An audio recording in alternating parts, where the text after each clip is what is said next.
Alright, so to give a little update on things, I've been able to take 2 camping trips so far with the trailer. The trailer's worked out great. It does affect the gas mileage, which I kind of expected. So with the trailer fully loaded, about a 30 to 35 pound tongue weight, and a passenger on the back, I was getting down closer to 35, 36 miles per gallon, which is not the greatest. And then the other day, went down the Columbia Gorge with just a passenger on the back. We didn't have to fight a bunch of wind. I got about 42 miles per gallon. So wind seems to be one of the single biggest factors on gas mileage on this. Having a passenger on the back doesn't really seem to affect things much.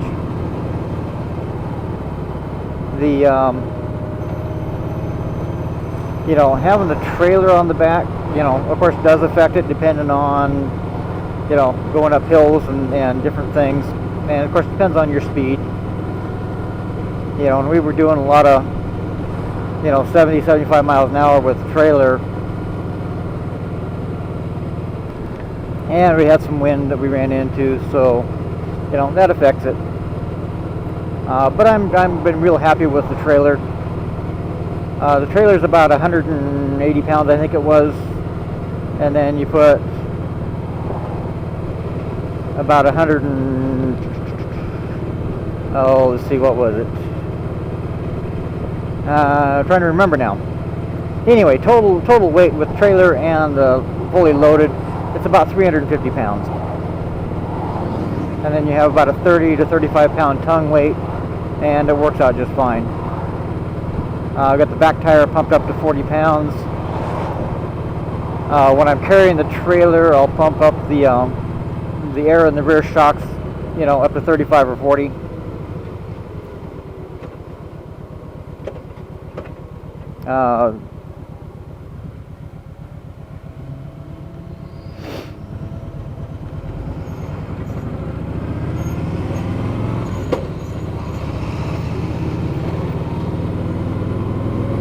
Yeah, so on the tires, these tires have been working out pretty well. The rear tire had a flat a while back, but I patched it at home, and I let the halogen light sit there and shine on it for a while and cure it good. Got some good heat on there without a bunch of air pressure in it. So it's been holding really well, even after a couple of long trips. So I'm not too concerned about that. The front tire, of course, been holding up real well.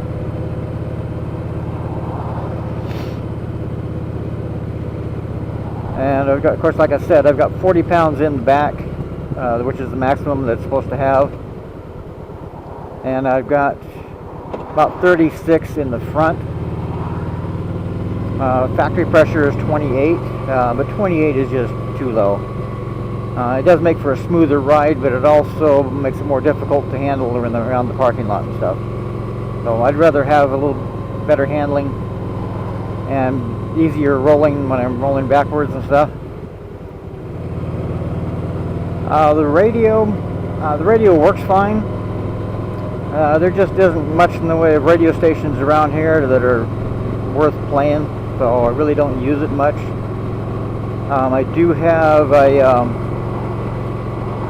a receiver in the left glove box that's plugged into the auxiliary input on the radio, which I can feed my phone through. It's Bluetooth, so I can feed my phone music into the radio if I wanted to. I don't normally do it, mostly because I just don't care. So if I want to play tunes, I can play it through the headset. If I was in some other states with warmer weather and maybe different situations, I might play the music through the stereo more. But for the most part around here, I just don't really care that much. I'm not real big on listening to music anyway. But the stereo works just fine. But if you're big into the music and stuff, you might want to take a look at changing that out to something that's a little more Bluetooth friendly, or get the Sirius XM for it. Let's see, what's the other thing? The GPS, you know, I just got the Garmin Nuvi 57. It's not a motorcycle GPS, so I can't feed I can't feed it through the headset, which I don't really care.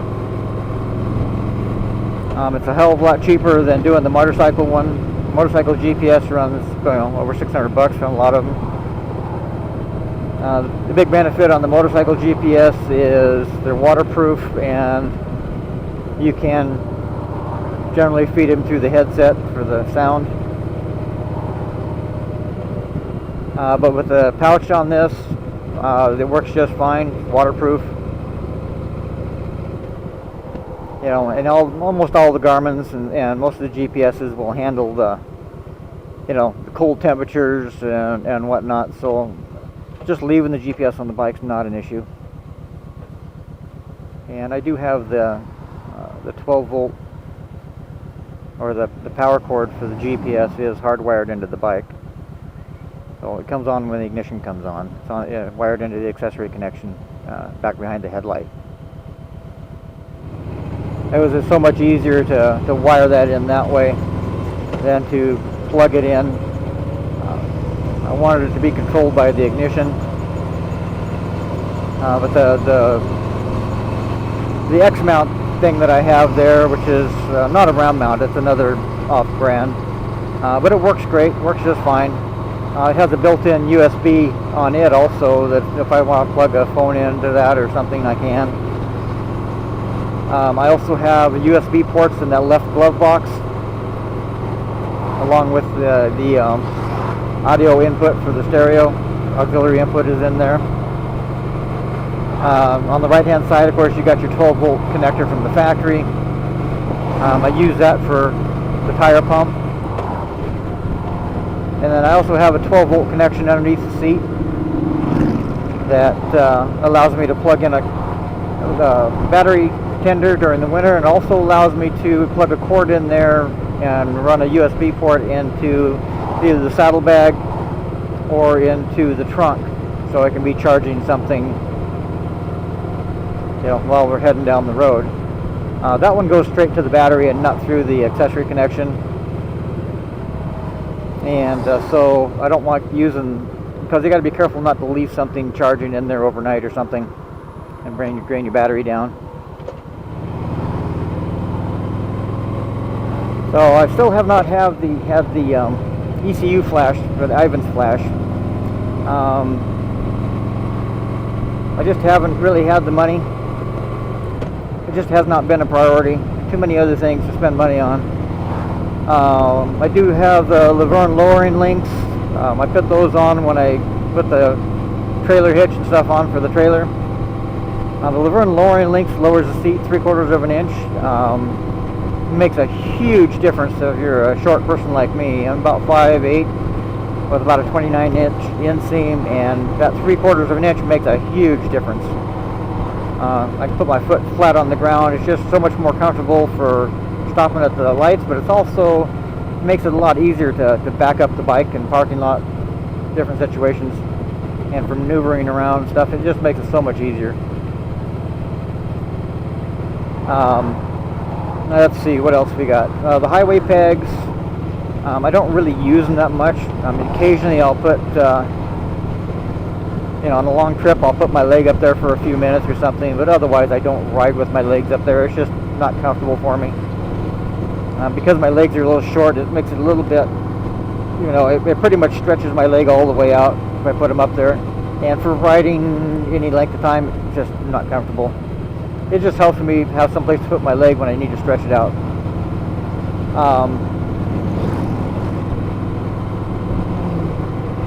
Let's see, what else we got? We're up to about 16, much over 16,000 miles on this thing right now.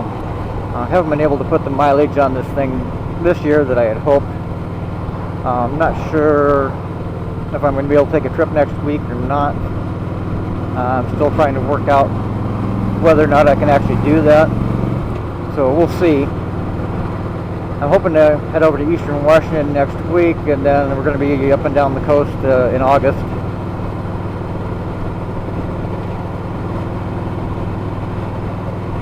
The backrest works out real well.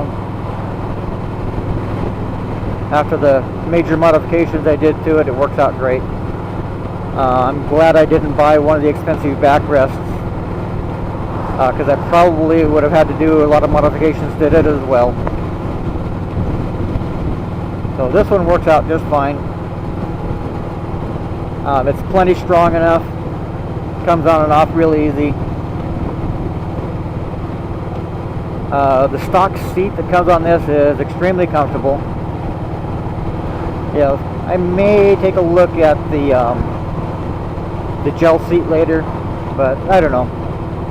This seat is actually very comfortable.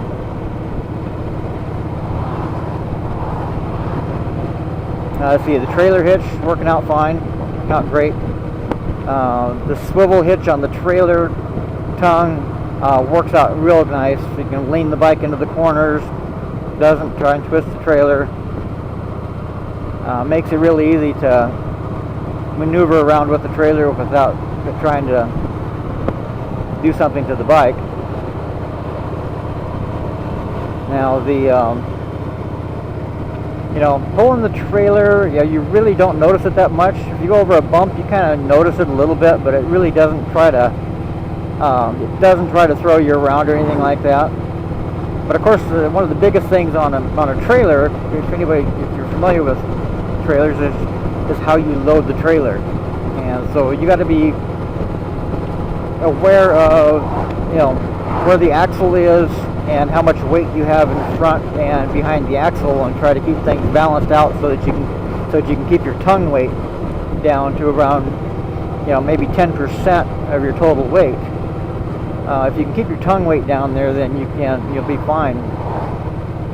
But if you have too much weight up front, you're just going to put too much pressure on the back of the bike. If you have too much weight on the back, it's going to make the trailer try to do its own thing instead of following the bike. So you want the tongue weight about 10% of your total weight. If you've got something that's too heavy that you've got to put in front of the axle, you might have to put some counterweights back behind the axle to try and balance that out. Pulling the 350 pound on the trailer, not a problem. Motor landed just fine. You have to a little bit more trouble going uphill, up a steep hill, and of course you have to allow a little bit extra stopping distance for it. But it stops just fine. Your ABS brakes and your dual front discs and on the back end, it stops just fine, not a problem. Let's see what else we got.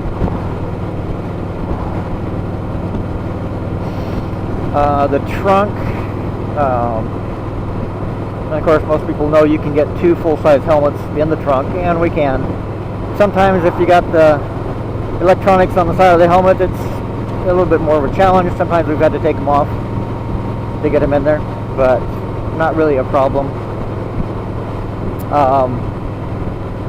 One thing you need to be careful of if you're riding in hot weather is that trunk can get pretty warm.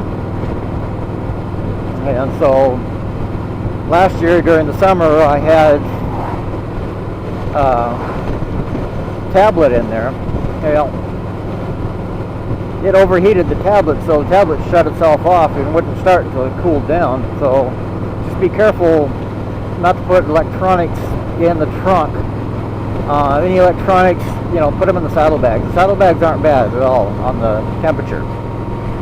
The trunk can get pretty warm if you're out in 95, 100 degree weather.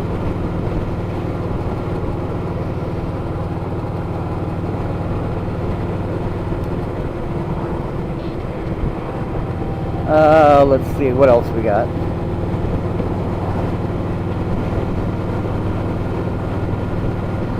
Oh yeah, gas. So, you know, gas has been climbing in price here. I think we're one of the most expensive in the nation, but gas prices have been climbing. So what I've done is I tried to use some cheaper gas from Arco, and it didn't work out that well.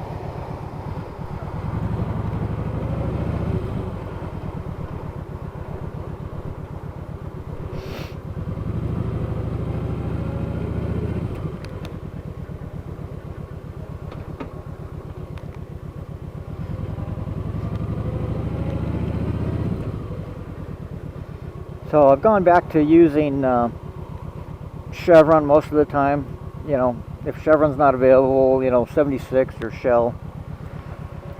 And actually the bike's been running better now that I've gone back to the Chevron. So I suspect it's because of the detergent in the gas. Because gasoline from different stations, the gasoline itself is the same. There's not really any difference. The difference is the additives that they put in. So Chevron has a good, you know, detergent additive that they put in their gas, which works good for the fuel injectors. I was about ready to put some seafoam in there to try and clean out the fuel injectors, but I went back to using gas from Chevron, and it cost me more, but the bike runs better. It runs normal now. I was getting a little bit concerned, but since I put the other gas back in, it's been working great. Let's see, so that takes care of the gas mileage, the gas gauge. The gas gauge has been, you know, staying the same as it did right from the factory. It hasn't changed. When the light comes on, I've usually got 1.3 gallons left out of the 5.3.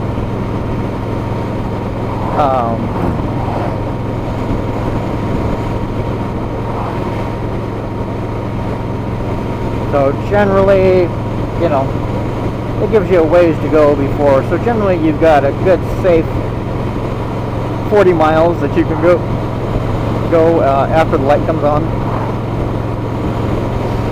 But of course, when you're making trips, you want to plan out your fuel stops ahead of time, especially in certain parts of the country. You know, when we were down in Oregon last year, okay, what is this guy going to do? When we were down in Oregon last year, we ran into a lot of little towns and stuff that did not have gas. Because in Oregon, you can't pump your own gas, they have to pump it. So they can't just have a gas station unattended like they do here in Washington State. Sometimes they'll have gas pumps that are, you know, unattended. So Oregon can't do that. So there's some of the small towns, there was no gas available. So it got a little bit tricky to find gas in some of the places. So generally, as long as you're careful about mapping out, you know, where you're going to get gas at, it's not really a problem. So generally, I make gas stops around 120 to 140 miles. You know, it depends. I won't go more than 120, especially if I'm pulling the trailer. Even getting the worst gas mileage I've ever gotten, you get down around 35 miles per gallon. So even at 35 miles per gallon, you know, 120 miles, you're safe, and you still got a good margin there.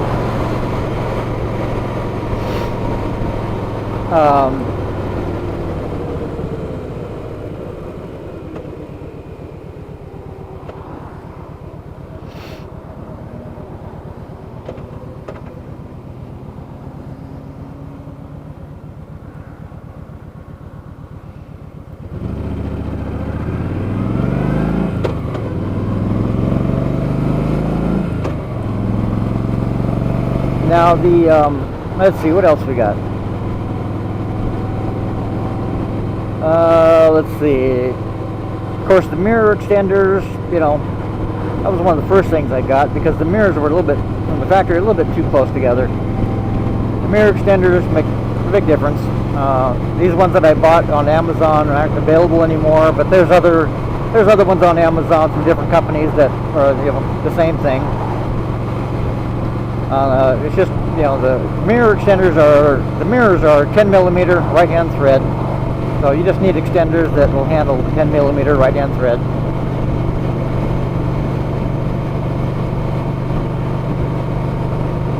I haven't changed the headlight bulbs or anything. One of these days I might get an LED bulb for the headlight. Make it a little bit brighter. I would like it to be a little bit brighter, especially if you're doing a bunch of night driving. I mean, it's not bad, especially with the running lights going, but I would feel a little better if it was a little bit brighter, I think. But I don't do a huge amount of night driving, so.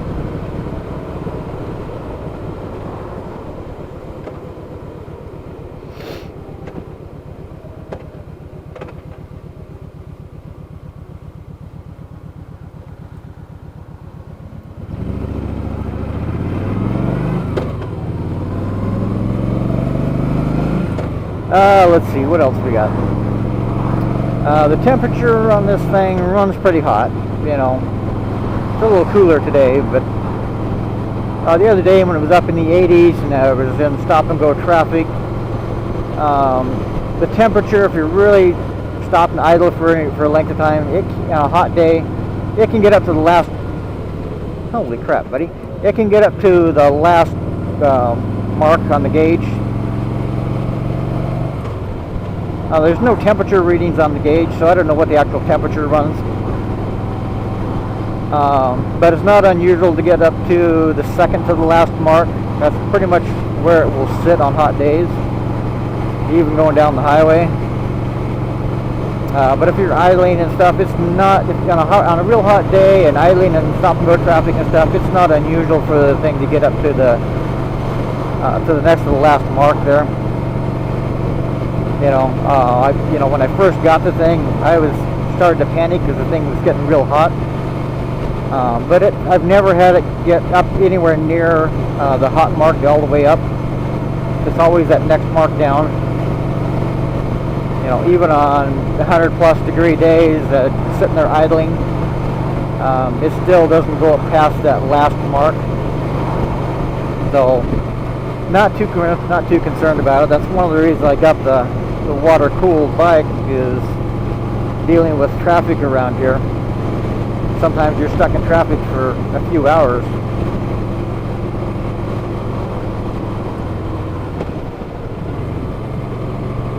So I did, it does run warm. You know, on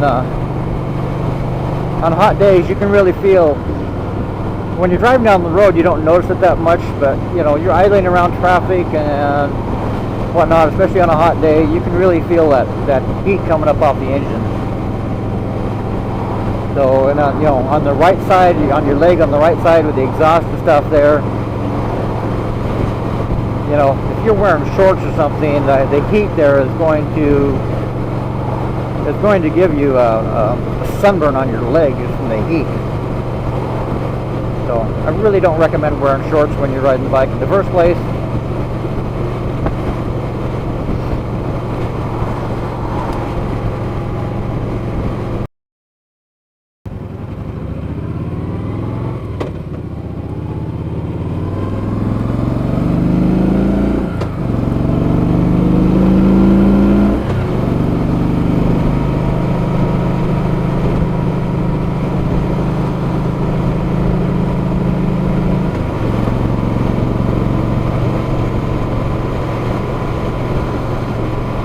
So the other thing I want to talk about is mapping out a trip.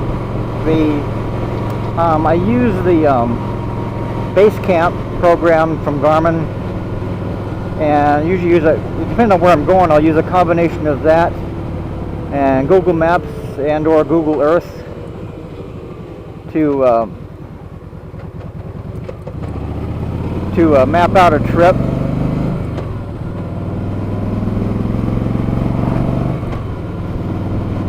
The Garmin base camp, you know, once you get used to how it works real well. If you make different stop points along your route in order to force the GPS to go down the route that you want,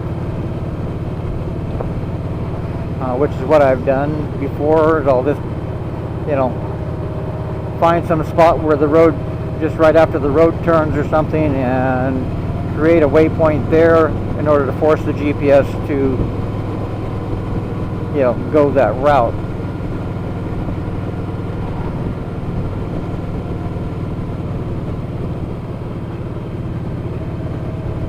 Let's see, what else do I want to talk about? Yeah, I haven't been able to spend much time making videos lately. Oh, the other thing is the hole in the belt. So a while back, a rock went through the belt when we were down camping, and it made a nice little, oh, I don't know, 1/4 inch to 3 inch wide hole in the belt. So I had to get the rock out of there. It's got a nice hole in the belt, but the edges of the belt are just fine. And after doing some more research and talking to different people, the consensus seems to be that as long as the edge of the belt is not torn, don't worry about it, just keep riding. So I'm just going to keep riding and take a look at it. I don't really want to tear this thing apart and replace the belt right now. I want to put another rear tire on there this fall, so I'll probably get a new belt at that time.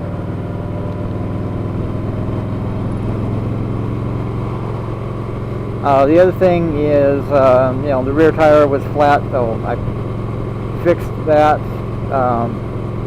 But I was able to fix it at home, and I put the halogen light up there, heated it up, and cured that patch real good without air pressure in the tire. And so far it's holding great and no problem. So I'm not going to worry about that either. The tire tread on that back tire has got it. Well, we're about 14,000 miles on that tire right now, and we've actually still got decent tread left. It is getting some minor cracks in it a little bit, so I'm hoping it'll get me through this season, and then just get into the fall where I'll replace that tire and the belts. But you got to split the frame apart at the swing arm there in order to replace that belt, so that's a major job. So I kind of want to put that off until after the season's over if possible. I really don't have the time, you know, to spend on that right now.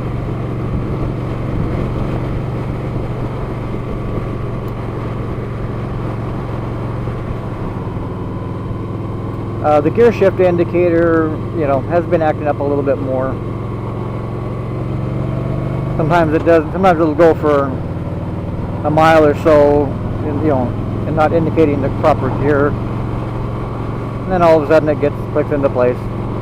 So I can get that changed out under warranty, but I just don't really want to leave the bike over at the shop right now.